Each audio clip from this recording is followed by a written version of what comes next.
সাথীদ্বয় ওদেরকে বলল, যাও ওই নদীতে গিয়ে নেমে পড়ো। আর সেটা ছিল সুপ্রশস্ত প্রবহমান নদী, তার পানি যেন ধপে ধপে সাদা। ওরা তাতে গিয়ে নেমে পড়ল। অতঃপর ওরা আমাদের কাছে ফিরে এলো। দেখা গেল তাদের ওই কুশ্রীর রূপ দূর হয়ে গেছে এবং তারা খুবই সুন্দর আকৃতির হয়ে গেছে।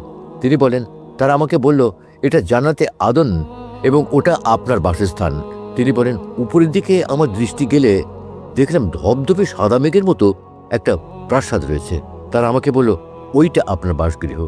তিনি বললেন, আমি তাদেরকে বললাম, আল্লাহ তোমাদের মাঝে বরকত দিন, আমাকে ছেড়ে দাও, আমি এতে প্রবেশ করি। তারা বলল, আপনি অবশ্যই এতে প্রবেশ করবেন, তবে এখন নয়। আমি বললাম, আমি রাতে অনেক বিস্ময়কর ব্যাপার দেখতে পেলাম, এইগুলো তাৎপর্য কি? তারা আমাকে বলল, আচ্ছা, আমরা আপনাকে বলে দিচ্ছি।